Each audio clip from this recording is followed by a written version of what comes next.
سلامونه قدرمندو لیدونکو، زه پښتون ارمان یم او نن زه یو تاریخي ځای ته راغلی یم، بالاباغ ته. دلته خلک د چکر لپاره راځي، د دې ځای د ښکلي ښکلي ځایونو نه خوند اخلي او دلته د ځینو خلکو نه به زه ذهني پوښتنې هم ولرم. راځئ زما سره واوسئ. سلامونه، ستړي مه شئ.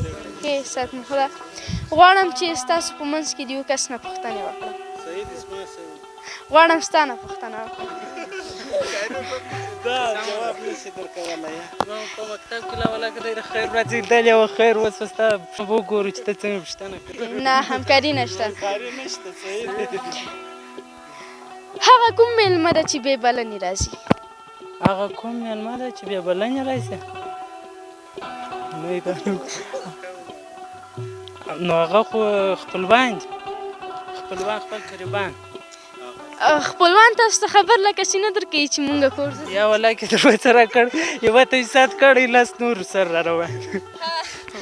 مونږ ته مو د سوال جواب هم غلط راکړو، نو اوس به یو کوچنی شعر راته وایي یا به هم یو ټوکه راته وایي.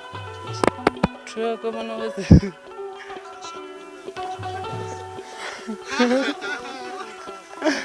ټوکه نه لرو، بل وخت بیا انشاءالله کوشش وکړو. غواړم چې ستا نه هم یو بله ذهني پوښتنه وکړم.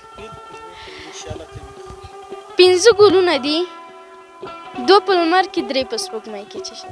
5 ګلونه دي، 2 په لمر کې دي، 3 په سپوږمۍ کې دي. سخت سوال دی. منځونه دي.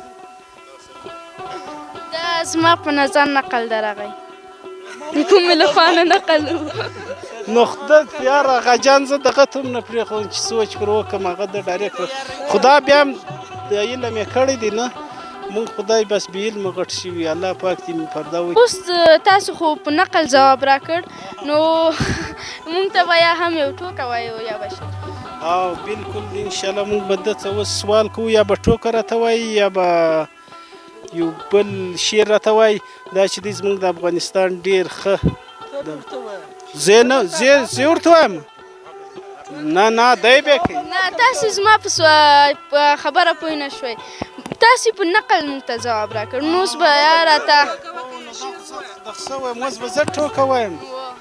دا وګوره ټوکه خو به ده ویله، ځه دی به بیا شعر راته وایي. دا خو افغانستان غټ ډېر ښایسته شعر ټوکې خو زمونږ صحیح رسولې، خو دغه دی مونږ به په کوچنیوالي ډېر دغه غزلې ویلې، غلطې غزلې خو هم نه وې. بس خو څه وکړو، اوس بې ورته ووایو. ورته ووایم غزل ورته وایي که نه ورته وایم؟ یا ټوکه مې ولاکه غزل مې نه دی زده یاره، څه درته وایي؟ نه، دا اوس دې ویلې چې غزل ورته ووایم، بیا نو څنګه دې نه دی زده؟ نو خو راسه یې رسوله یاره، څه وکړو خو دی دومره زر بیا یې رسوله. بس څه وکړو یاره، اوس شاعر مخته یې نسو ویلی.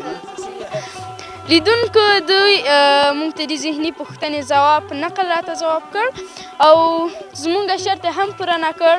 او چیرې مه ځئ لیدونکو، ما سره پاتې سئ. دلته به نور ملګرو سره هم مرکه ولرو، پوښتنې به ترې وکړم.